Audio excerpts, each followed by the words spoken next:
Congratulations P S G അടുത്ത റൗണ്ടിലോട്ട് കടന്നിരിക്കുകയാണ്. Match കഴിഞ്ഞപ്പോൾ വിഷമം ഉണ്ടായിരുന്നു, സങ്കടം ഉണ്ടായിരുന്നു, കൊണ്ടുപോയി കളഞ്ഞതിൻ്റെ ഒരു വിഷമമുണ്ട്, എല്ലാം ഉണ്ടായിരുന്നു. പക്ഷേ ഇവഞ്ച്വലി ഞാൻ ഹാപ്പിയാണ്. ഇവഞ്ച്വലി എന്നോട് ചോദിക്കാനായിട്ടാണെങ്കിൽ ഈ സീസണിൽ ചാമ്പ്യൻസ് ലീഗ് ക്വാർട്ടർ ഫൈനലിൽ എത്തിയത് ഞാൻ മിനിമം പ്രതീക്ഷിച്ചതാണ്. അതിന് ഞാൻ ഹാപ്പിയാണ്, അത്രേ ഞാൻ പറയുന്നുള്ളൂ. ആൻഡ് ഇന്നലത്തെ മാച്ചിൽ ഡെമ്പലെ അടിപൊളി performance, man of the match level performance, ഒന്നും പറയാനില്ല. പക്ഷേ ശരിയാണ്, ഗോൾ അടിച്ചു, നീ സെലിബ്രേറ്റ് ചെയ്ത് അത് ഡെമ്പലയുടെ ഇത് the way he left the club, fans പുള്ളിക്കെതിരായിരുന്നു. ഇങ്ങനത്തെ ഒരു പ്രഷർ സിറ്റുവേഷനിൽ മേ ബി ഒരു മാൻ ഡൗണും കൂടെ ആയപ്പം ഡെമ്പലെ കൂടുതൽ ഐസൊലേറ്റഡ് ആയപ്പം ഡെമ്പലേനെ കൂടാതെ നിൽക്കാതായപ്പം പുള്ളി ഗെയിമിൽ അന്യായമായിരുന്നു. Man of the match level performance, വേറെ ലെവൽ പെർഫോമൻസ്, ബർക്കോള വേറെ ലെവൽ പെർഫോമൻസ്, എംബാപ്പെ രണ്ട് ടൈലുമായിട്ട് നമ്മൾ പിടിച്ച് കെട്ടിയെന്ന് പറഞ്ഞാൽ അവസാനം ഇവഞ്ച്വലി ടൈ അവസാനിക്കുമ്പോൾ 2 ഗോളുമായിട്ട് പോന്നു.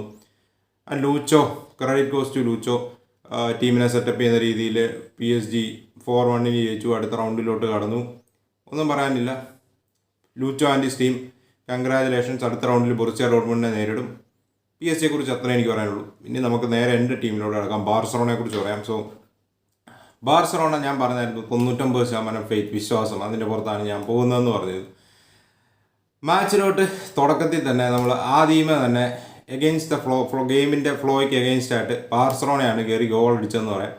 നമ്മളെ നല്ലപോലെ തന്നെ ഒരു പ്രഷറിലാകുന്നുണ്ടായിരുന്നു. ഫസ്റ്റ് മിനിറ്റ്സ് വെച്ച് തന്നെ നമ്മൾ അനാവശ്യമായിട്ട് ബോൾ അവരുടെ കൈ കൊണ്ടുപോയി കൊടുക്കുന്നുണ്ടായിരുന്നു. ആൻഡ് ടെർസ്റ്റൻ്റെ ഗോൾ കിക്കുകളെല്ലാം മിഡ്ഫീൽഡേഴ്സിനോട്ട് ചെല്ലുമ്പോഴേക്കും അവർ പെട്ടെന്ന് തന്നെ ക്ലോസ് ഡൗൺ ചെയ്യുന്നുണ്ടായിരുന്നു. ആൻഡ് ഗെയിമിൻ്റെ ഫ്ലോയുടെ അഗേൻസ്റ്റ് റഫീന ത്രൂ അല്ലെ യമാലിൻ്റെ ഒരു ബ്രില്യൻ മൂവിൽ നമ്മൾ ഗോൾ അടിക്കുകയാണ്. അതിനുശേഷം ബർക്കോളേനെ ഫൗൾ ചെയ്ത് നമ്മൾ 2 ഗോൾ അഡ്വാൻറ്റേജ് ആണ്.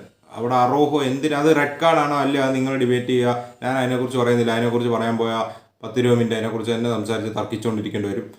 അത് റെഡ് കാർഡ് അങ്ങനത്തെ ഇൻസ്റ്റൻസുകൾ കൊടുക്കുന്ന കണ്ടിട്ടുണ്ട്, യെല്ലോ കാർഡ് അങ്ങനത്തെ ഇൻസ്റ്റൻസുകൾ കൊടുക്കുന്ന കണ്ടിട്ടുണ്ട്. ബട്ട് കൂടുതൽ റെഡ് കാർഡ് ലാസ്റ്റ് മാനാണ് റെഡ് കാർഡ് കൊടുക്കുന്നത്, ഫെയർ. പക്ഷേ പുള്ളിയൊന്ന് വാറ് മോണിറ്ററിൽ പോയി എന്ന് വിളിച്ച് ചെക്ക് ചെയ്തില്ല എന്നുള്ള ബാർസലോണ ഫാൻസിൻ്റെ കൺസേൺ ആണ്. മേ ബി വാർ സ്ക്രീനിൽ പോയി റഫറി ചെക്ക് ചെയ്യേണ്ട എന്നുള്ള ഡിസിഷൻ വാർ ഒഫീഷ്യൽസ് എടുത്ത് കാണും. അതിനുശേഷം അവരാണെങ്കിൽ നമ്മൾ ബാർസലോണ 10 പേരായി ചുരുങ്ങുകയാണ്, കളി കഴിഞ്ഞു പോവുകയാണ്. ഇപ്പോൾ 11 വേഴ്സസ് 11 ആയിരുന്നെങ്കിൽ എനിക്ക് ഓൾമോസ്റ്റ് ഷുവറായിരുന്നു നമ്മൾ എങ്ങനെയെങ്കിലും കടന്നു തന്നെ. കാരണം 10 പേരുമായിട്ട് പോലും നമ്മൾ എത്ര ചാൻസുകൾ ക്രിയേറ്റ് ചെയ്ത് അവർക്ക് അഗേൻസ്റ്റ് 10 പേരുമായിട്ട് പോലും. അറോഹോ ആ ഒരു സിറ്റ് ഒന്ന് നമ്മുടെ കൈ കിടന്ന ബോളാണ് അവന്മാർക്ക് നമ്മൾ ഇട്ട് കൊടുക്കുന്നത്. ആ ഒരു 10 റെഡ് കാർഡ് ഇൻസിഡൻറ്റിലോട്ട് വരുന്നത്. അറോഹോ ശരിയാണ്, Araujo is our best defender. But Araujo ആ ഒരു മൊമെൻറ്റിലൊക്കെ എന്തായാലും കുറച്ചുകൂടെ കാമായി നിന്നേ പറ്റൂ. പുള്ളി പോകുന്നെങ്കിൽ പോട്ടെ, ബർക്കോള പോയിന്നെങ്കിൽ പോട്ടെ, ടെർസ്റ്റഗൻ അവിടെ ഉണ്ടല്ലോ, 1-on-1 സിറ്റുവേഷൻ ക്രിയേറ്റ് ആവട്ടെ. ഒന്നെങ്കിൽ ടെർസ്റ്റഗൻ സേവ് ചെയ്യും, അല്ലെങ്കിൽ മേ ബി അവൻ ഗോളാക്കുന്ന ആക്കട്ടെ. എന്നാലും നമുക്ക് 1 ഗോൾ അഡ്വാൻറ്റേജ് ഉണ്ട്. അവൻ ആ ഒരു ഗോൾ കൺവേർട്ട് ചെയ്യുമായിരുന്നെങ്കിൽ നമുക്ക് 1 ഗോൾ അഡ്വാൻറ്റേജ് ഉണ്ട്. 11 വേഴ്സസ് 11 ആണ്. PSG അഗേൻസ്റ്റ് നമുക്ക് ഹേർട്ട് ചെയ്യാനായിട്ട് സാധിക്കും.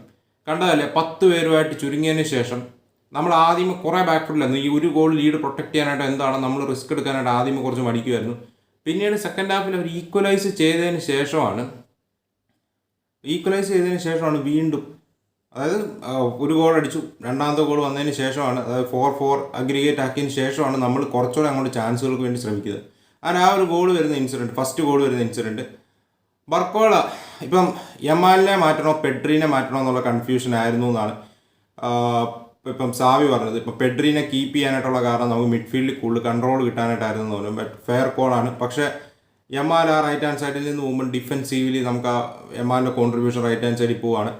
അപ്പം ആദ്യമേ സംഭവിച്ചിട്ടുണ്ടായിരുന്നത് എന്നാന്ന് വെച്ചാൽ ഫാബിയൻ റൂയിസ് റൺസ് നടത്തുന്നു, നൂനോ മെൻഡസ് റൺസ് നടത്തുന്നു, അതുപോലെ തന്നെ ബർക്കോള അവിടെ നിന്ന് റൺസ് നടത്തുന്നു. സോ അവർ 3 പേർക്ക് അഗേൻസ്റ്റ് നമ്മൾ പെഡ്രീനെയും ജൂൾസ് കുണ്ടേനെയും ഇപ്പോൾ യമാലും ട്രാക്ക് ബാക്ക് ചെയ്ത് കീപ്പപ്പ് ചെയ്യുമായിരുന്നു. അതേസമയത്ത് അവിടെ നമ്മൾ യമാലിനെ മാറ്റിയപ്പം 2 വേഴ്സസ് 3 അഡ്വാൻറ്റേജ് അവർക്ക് അവിടെ ക്രിയേറ്റ് ചെയ്യാനായിട്ട് സാധിച്ചു. കളി നമ്മുടെ കയ്യിൽ നിന്ന് പതുക്കെ പോകാൻ തുടങ്ങി. ഞാൻ ബർക്കോളയുടെ ഒരു ബ്യൂട്ടിഫുൾ ക്രോസ് അവിടെ ക്യാൻസലോ സ്ലീപ്പ് ചെയ്യുന്നു. ക്യാൻസലോ ഡിഫെൻസീവിലോ അവിടെ എന്താ ഉദ്ദേശിക്കുന്നതെന്ന് അറിയത്തില്ല. അതവിടെ ഡെമ്പലയുടെ നല്ല ഫിനിഷായിരുന്നു, ഒന്നും പറയാനില്ല, നല്ല ഫിനിഷായിരുന്നു. ആൻഡ് സെക്കൻഡ് ഹാഫിലോട്ട് വരുന്നു. സെക്കൻഡ് ഹാഫിൽ ആ വിറ്റീനയുടെ ഗോളിൽ നമ്മൾ എന്തുകൊണ്ട് ലെവൻഡോസ്കി പെട്ടെന്ന് ക്ലോസ് ഡൗൺ ചെയ്തില്ല എന്നുള്ളത് ഒരു ഫെയർ ആയിട്ടുള്ള ഒരു ചോദ്യമാണ്. എന്തുകൊണ്ട് അവിടെ ഉറങ്ങി നിന്നു എന്നറിയത്തില്ല. ആൻഡ് മൂന്നാമത്തെ ഗോളിൽ ക്യാൻസലോടെ എന്തിനാ അവിടെ ഡെമ്പലിൻ്റെ ടച്ച് മോശമാകുന്നു, ആൾ വൈഡ് ഏരിയാസിലോട്ട് പോയി ക്രോസ് ഇടട്ടെ, എന്തിന് ഇങ്ങനത്തെ സംഭവങ്ങൾ ചെയ്യുന്നു. ആ ഒരു പെനൽറ്റി ആണെങ്കിൽ കൺസീഡ് ചെയ്യുന്നു. Really poor penalty to concede. And 4th goal നമ്മളങ്ങോട്ട് ഗിഫ്റ്റ് കൊടുക്കുകയാണ്.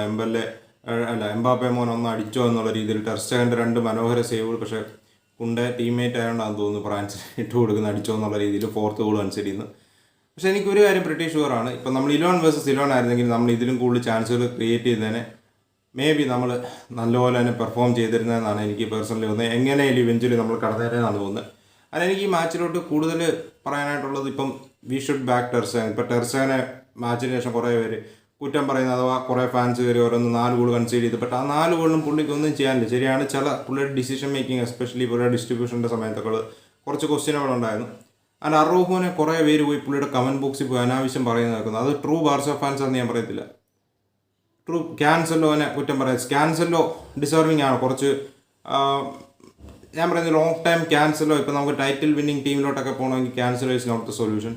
കൂടാതെ കുബാർസിനെ കുറ്റം പറയുന്നു. കുണ്ടൻ നമ്മുടെ ബെസ്റ്റ് ഡിഫൻഡറാണ് ഓൾ അക്രോസ് സീസൺ. ഇന്നലെ കുബാർസിയും കുണ്ടയും എല്ലാവരെയും നമ്മൾ ക്രിട്ടിസൈസ് ചെയ്യുന്നു. എല്ലാവരും പോയി അറോഹോനെ അനാവശ്യം പറയുന്നു. ഒരു കാര്യം മനസ്സിലാക്കുക, നമ്മൾ ഈ ക്വാർട്ടർ ഫൈനൽ ഈ ഒരു ലേറ്റസ്റ്റ് സ്റ്റേജസിലോട്ട് എത്താനായിട്ട് കാരണം ഈ Cubarsi, Araujo, Cancelo to an extent, ഗുണ്ടകനെ കുറേ പേര് കുറ്റം പറയുന്നായിരുന്നു. ഗുണ്ടകൻ, ഇവരുടെ എല്ലാം പെർഫോമൻസ് ആണ് ബ്രോ. ഗുണ്ടകനൊക്കെ എന്ത് കണ്ടിട്ടാണ് ഈ ഫാൻസിൽ കുറേ ഐ ഡോണ്ട് തിങ്ക് സോ ഇവരെല്ലാം ട്രൂ ബാർസലോണ ഫാൻസാണ് ഇങ്ങനെ അവരുടെ കമൻറ്റ് ബോക്സിലൊക്കെ ചെന്ന് അനാവശ്യം പറയുന്നത്. എനിക്ക് തോന്നുന്നില്ല ട്രൂ ബാർസ ഫാൻസാണെന്ന് ആൾക്കാർ. എസ്പെഷ്യലി അറോഹൻ്റെ ഒക്കെ കമൻറ്റ് ചെന്നിട്ട് റേഷ്യൽ കമൻറ്റുകൾ ഇടുക, അത് ചെയ്യുക, ഗോ ബാക്ക് ടു ഉറുഗ്വേ. എന്താണ് ഉദ്ദേശിക്കുന്നത്? ഇത് വല്ല റൈവൽ ഫാൻസ് ഒന്നും ചെയ്യുന്നതാണോ, അതോ ബാർസ ഫാൻസ് തന്നെയാണോ ഇത് ചെയ്യുന്നത്? മേ ബി ഇമോഷൻ കൊണ്ടാവാം, എന്താണെന്ന് പറഞ്ഞാലും നമ്മൾ ഒരിക്കലും അത് ചെയ്യാൻ പാടില്ല. I trust this team, I trust the process. ആദ്യം എങ്ങനെയും ഗ്രൂപ്പ് സ്റ്റേജ് കടന്ന് കിട്ടിയാൽ മതിയായിരുന്നു എന്നുള്ളിടത്തു നിന്നും സെമി ഫൈനലിൽ എത്തിയില്ല എന്നുള്ളൊരു വിഷമത്തിലോട്ട് നമ്മൾ വന്നു. സോ ടീം സാവിയുടെ അണ്ടർ ഈ സീസൺ എന്തുമാത്രം പ്രോഗ്രസ് ചെയ്തു എന്നാണ് നോക്കുന്നത്. സോ നമുക്കൊരു DM ഇല്ല, നമ്മൾ 10 പേരുമായി ചുരുങ്ങുന്നു. നമുക്ക് വീണ്ടും നമുക്കൊരു പേസ് ഉള്ള വിങ്ങർ ഇല്ല എന്നുള്ളതിൻ്റെ ഒരു എക്സ്പോഷർ ഇന്ന് കണ്ടു. ക്രിസ്ത്യൻസൺ ഇല്ലായിരുന്നു, Roberto is out, suspended. So ആ പാടെ ഫുൾ സ്ക്വാഡിൽ ഇഷ്യൂസ് ഉണ്ട്. പ്രോപ്പറായിട്ട് സാവി ഈ സീസൺ നമ്മൾ കണ്ടാണ്, നമ്മുടെ ഡിഫൻസീവ് മിഡ്ഫീൽഡ് ഒറേറോമേ പുള്ളിയെ ഇറക്കാൻ പറ്റാത്തൊരു സിറ്റുവേഷൻ. സോ ഇങ്ങനത്തെയൊക്കെ ഒരു ടൈറ്റ് സിറ്റുവേഷനിൽ നിന്നുകൊണ്ട് ഇവിടെ വരെ എത്തിയതിൽ ഹാപ്പിയാണ്. 6-4 അഗ്രിഗേറ്റിലാണ് തോക്കുന്നത്. ബട്ട് ഇവഞ്ച്വലി 11 vs 11 ആയിരുന്നെങ്കിൽ ഹൂ നോസ്. ആൻഡ് ആ ലാസ്റ്റ് ലെവൻഡോസ്കി ഇന്ന് തന്നെ ഏറ്റവും ഡിസപ്പോയിൻറ്റ് ചെയ്ത ക്യാൻസലോടൊപ്പം തന്നെ, ക്യാൻസലേക്കാളും മേ ബി ഡിസപ്പോയിൻറ്റ് ചെയ്ത പ്ലെയർ എന്ന് പറയുന്നത് ലെവൻഡോസ്കിയാണ്. കുറേ ബിഗ് മാച്ചസിൽ ലെവൻഡോസ്കി ഈ സീസൺ ഫ്ലോപ്പ് ആയിരുന്നു. ആൻഡ് ലാസ്റ്റ് കുറച്ച് മാച്ചസായിട്ട് ആൾ പതുക്കെ സെറ്റായി വരുന്നുണ്ടായിരുന്നു. പക്ഷേ ലെവൻഡോസ്കി ആ 1-on-1 സിറ്റുവേഷൻ അവിടെ പാസ് അടിച്ചു വെടി കളയുക, ആ ലാസ്റ്റ് മോമെൻറ്റ് ബ്രോ, അവിടെ ഫെറാൻ ടോറസിന് ആ ഒരു പാസ് പ്ലേ ചെയ്യുകയാണെങ്കിൽ ജോ ഫെലിക്സും ഗുണ്ടകനും വരുന്നുണ്ടായിരുന്നു. സിമ്പിൾ ബോളായിരുന്നു. അവിടെ ഈവൻ PSG ലാസ്റ്റ് മോമെൻറ്റ്സിൽ പോലും നമ്മൾ കണ്ടതാണ്. അവിടെ ലുക്കാസ് ഹെർണാണ്ടസ് ബോൾ യൂസ് ചെയ്യുന്ന ന്യൂമറിക്കൽ അഡ്വാൻറ്റേജ് ക്രിയേറ്റ് ചെയ്യുന്നു. PSG കമ്മിറ്റിയാണ് ബോഡി സപ്രണ്ട്. എത്ര ചാൻസസ് ഉണ്ടായിരുന്നു ഈക്വലൈസ് ചെയ്യാനായിട്ട്. നമ്മൾ കൺവേർട്ട് ചെയ്തില്ല. ഇങ്ങനെ 10 പേരായി ചുരുങ്ങി കളിക്കുമ്പോൾ കൺവേർട്ട് ചെയ്തില്ലെങ്കിൽ പണി കിട്ടുക തന്നെ ചെയ്യും. അവിടെ ലെവൻഡോസ്കി എടുത്ത ഡിസിഷൻ ഷോട്ട് എടുക്കാനായിട്ട് അവിടെ ഫെറാൻ ടോറസിന് പ്ലേയിങ് ചെയ്യുമായിരുന്നെങ്കിൽ ഫെറാൻ ടോറസ് മേ ബി ആ ഒരു കട്ടോ അല്ലെങ്കിൽ ഒരു ക്രോസ്, ആ ഒരു ഗ്രൗണ്ടിൽ ഒരു ക്രോസ് ഈസി ആയിട്ടൊരു ടാപ്പിൻ ജോ ഫെലിക്സിനോ ഗുണ്ടകനോ വന്ന് നടത്തായിരുന്നു. ആൻഡ് ഐ തിങ്ക് അവിടെ ലെവൻഡോസ്കി ഡിസപ്പോയിൻറ്റ് ചെയ്തു. അതിനുശേഷം ആ കോർണർ കിക്ക് എന്തിന് ഷോർട്ട് കോർണർ എടുത്തു? PSG വൾണറബിളാണ്. കോർണേഴ്സിലെല്ലാം PSG വൾണറബിൾ ആയിരുന്നു. എന്തിനവിടെ നമ്മൾ ഒരു മാൻ ഡൗൺ ആയി നിൽക്കുമ്പോൾ ഷോർട്ട് കോർണർ എടുത്ത് അവർക്ക് പെട്ടെന്ന് ക്ലോസ് ഡൗൺ ചെയ്യാനുള്ള ടൈം കൊടുക്കുന്നു? എനിക്കറിയത്തില്ല എന്തിനാണ് ആ ഒരു ഡിസിഷൻ ചെയ്തത്. പിന്നെ യമാലിനെ മാറ്റി പെഡ്രീൻ്റെ ആ കാര്യം ഞാൻ വിട്ടു. പെഡ്രി മേ ബി യമാൽ അവിടെ നിൽക്കുമായിരുന്നെങ്കിൽ ആ റൈറ്റ് ഹാൻഡ് സൈഡിൽ നമുക്ക് കുറച്ചുകൂടെ ഡിഫെൻസീവ്ലി കവർ കിട്ടിയേനെ, ഒരു എക്സ്ട്രാ ത്രെട്ട് പ്രൊവൈഡ് ചെയ്തേനെ. മേ ബി ആ പെഡ്രീനെ ആയിരുന്നു മാറ്റേണ്ടതെന്ന് പറഞ്ഞ് കുറേ എക്സ്പെർട്സ് ഒപ്പീനിയൻ പറയുന്നത് കണ്ടു. എന്താണ് നിങ്ങൾക്ക് അതിനെക്കുറിച്ച് പറയാനുള്ളത്? സാവിക്ക് കൂടുതൽ കൺട്രോൾ വേണമെന്ന് പറഞ്ഞു. May be true. പക്ഷേ വൈഡ് ഏരിയാസിലൂടെ നമ്മൾ കൂടുതൽ എക്സ്പോസ്ഡായി. ആൻഡ് ഒന്നും പറയാനില്ല ബ്രോ, അത് തോറ്റു പുറത്തായി, ഇത്രേ ഉള്ളൂ. ആൻഡ് മാച്ചിനെ കുറിച്ച് വേറൊന്നും അധികം പറയാനില്ല. ഞാൻ ഇത്രേ പറയുന്നുള്ളൂ. ഈ ടീമിൽ വിശ്വസിക്കുന്നു. സാവി നെക്സ്റ്റ് സീസൺ സാവി പോവാണ്, ഡിസിഷൻ എടുത്തു കഴിഞ്ഞു. നെക്സ്റ്റ് സീസൺ ആരാണ് കോച്ച് എന്താണേലും നോ പ്രോബ്ലം, വരുന്നവർ വരട്ടെ ആൻഡ് ടീമിനെ ഒന്ന് സെറ്റപ്പ് ചെയ്യട്ടെ. ആൻഡ് ഇതിൽ നിന്നും അടുത്ത പടിയിലോട്ട് കിടക്കാൻ സാധിക്കട്ടെ എന്ന് മാത്രമേ ഞാൻ പറയുന്നുള്ളൂ. പിന്നെ ഈ ടീമിൽ നെക്സ്റ്റ് സീസൺ മുതൽ ഇപ്പം ഈ ക്യാൻസൽ നമ്മൾ ഒരു കാര്യം എനിക്ക് പേഴ്സണലി പറയാനായിട്ടുള്ളത്, നമ്മൾ നെക്സ്റ്റ് സീസൺ ഒന്നും ഒരു ടൈറ്റിൽ ഫേവറേറ്റ് അല്ല. നമ്മൾ സ്ക്വാഡ് വെച്ചൊന്നും ഒരിക്കലും ടൈറ്റിൽ ഫേവറേറ്റ് ഉള്ളത് ഞാൻ പോകുന്നില്ല. സോ നമ്മളൊരു അടുത്ത 3 വർഷം കഴിയുമ്പോഴേക്കും എങ്ങനെ നമുക്ക് ചാമ്പ്യൻസ് ലീഗ് സെമി ഫൈനൽസിലോട്ട് ഒരു സ്ഥിരം എത്തുന്ന ടീമായി മാറാം, അഥവാ champions league semi finals target ചെയ്യുന്നൊരു ടീമാവാം നെക്സ്റ്റ് സീസൺ, അടുത്ത സീസൺ, അതിൻ്റെ അടുത്ത് മേ ബി 3 or 4 സീസൺ, അതായത് 3 സീസൺ. ഈ 3 സീസൺ കഴിയുമ്പോഴേക്കും അവിടെ ക്യാൻസലോ കാണുമോ, ഇവിടെ ലെവൻഡോസ്കി കാണുമോ എന്നുള്ളത് ബാർസ ചിന്തിക്കുന്നത് നല്ലതായിരിക്കും.